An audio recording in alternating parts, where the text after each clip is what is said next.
We are back in Genesis today. So today we're reading Genesis 12 through 15. I don't know if you remember, we left off with Abram dad. His name starts with a T, but it escapes my mind right now. Abram dad had just died at the end of chapter 11. He had taken Abram, Sarai, and Lot to a different land. So that's where we left off in Genesis, right after the Tower of Babel. And then it said biblical scholars suggested reading Job because they said that Job comes after the Tower of Babel. But now we're back in Genesis, okay? So let's get started. So in Genesis chapter 12, God told Abram to leave his dad's house at 75. He was 75 years old. And, in today's time, a lot of times the kids get put out at 18. So I'm like, Dad, he's 75. He old enough to be somebody's great-great-granddaddy. But anyway, he was 75. He left with his wife, Sarai, and his nephew, Lot. And Abram moved to Egypt. And he knew that Sarai was beautiful. So he told Sarai to say that she is his sister because he didn't want the Egyptians to kill him to take her.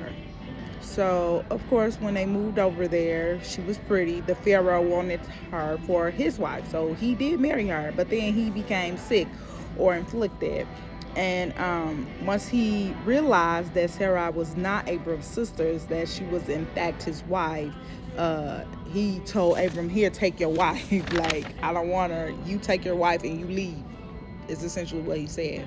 But what I thought was interesting is that when he thought that Sarah was just his sister, he gave Abram a lot of stuff, like cattle, gold, silver, like you name it. He gave it to Abram for Sarai. So technically, some of Abram's wealth is because his wife is beautiful. But they don't say that in the Bible. But he got some of his wealth because she was so pretty. But anyway, so Pharaoh gave her back and Abram went away with his wife and his nephew still. So he left Egypt. He went to Negev. Again, I don't know if I'm saying any of these names right or these cities or places, but he landed in Negev, Negev.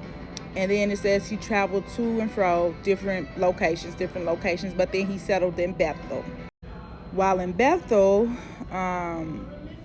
Abram and Lot both accumulated a lot of wealth, so much so that Abram and Lot's servants, I think they were starting to bicker with each other. And so Abram was like, instead, let's not argue amongst each other. We're family. Look out. Let me know which way you want to go, and I'll go the other way, is what he says. So Lot picked his spot and Abram picked his spot. Abram was in Canaan and Lot was near Sodom. And then once they were settled and everything, God promised Abram all the land and a lot of offspring. And then Abram essentially pitched his tent in Hebron. So he was living in Hebron, living off the wealth that he had accumulated and just living a good life. Easy peasy, right? Well, then there was a war that broke out in Genesis 14. And they tell in the Bible all these kingdoms that were into it with each other. So all these kings came together to fight one kingdom, I think, or something like that. It's a lot of names that's listed in Genesis 14 as far as the kingdoms and the kings and who was on whose side. But anyway, 4 kings had came to Sodom and Gomorrah, and they were taking the people, the women, the children, their possessions. They were taking everything. And in doing so, they took Lot because he was living in Sodom. And they took his man and his servants. They took everything. Well, one of the men escaped and went to find Abram and told Abram, like, hey, they got your nephew. They got all his stuff. So then Abram was like, not on my watch, and he rounded up an army. He only had 318 men. And I thought that that was significant because it's 4 kingdoms you going up against, and you only got about 300 people. That don't seem like enough people in my head to win. However, my mind forgot that he had God on his side, and of course he came out victorious because he working with big God. So I was like, oh yeah, that makes sense. Okay, he only needed 300. He probably didn't even need that. But anyway, he got his nephew back. He got all their stuff back, and so one of the kings that he had helped out and getting all the stuff, the Sodom and Gomorrah person, I think, was happy that he had rescued all of his people and got their stuff back. So he's like, I want to pay you. What's the price? Like, what do you want? And Abram is like, I'm not taking nothing from you, but you could bless these people who came and helped me, and their names were Aner, Eshcol, and Mamre. I don't know if I said any of that right, but he's like, you could give them their share, but I'm not taking anything from you because I don't want you to say, you made Abram rich.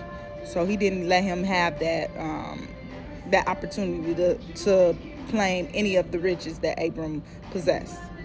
So then going on into Genesis 15, Abram is kind of like, hey, I got all this stuff. It's great, but I don't have anybody to leave it to. I still don't have an heir. Like, all of my stuff, when I die, will go to my servants.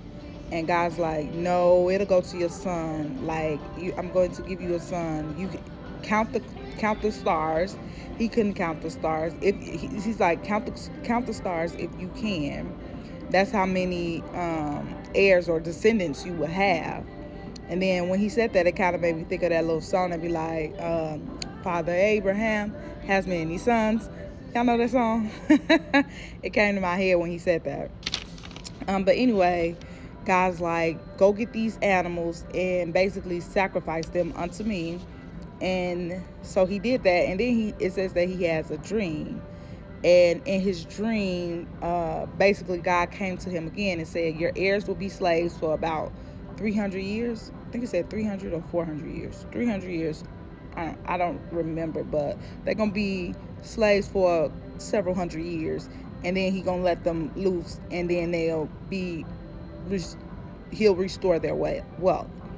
And I'm like, damn, why they got to be slaves though, God? Like, you can't just make them wealthy? Like, why they got to go through that? But whatever. Yeah. And then I thought to myself, I'm so happy that we are not in a time where we have to sacrifice like animals. Because, A, where I'm going to get a ram from? I don't know what no ram is. 2, I don't know how to kill it, how to sacrifice. I don't know how to do any of that. So I'm so grateful that we are living in a time of grace and mercy where we don't got to do all the extra stuff. But yeah, as always, this Bible is good to me, and keep reading the Bible. This weekend, the reading is like, I should have wrote it down, but I'll write it in the comments so that you guys can have the reading for this weekend, because my weekends are hectic, so I doubt I'll be able to get on here to like give my thoughts, but I'll make sure that I give my thoughts on the weekend reading on Monday. So until next time, see you next time.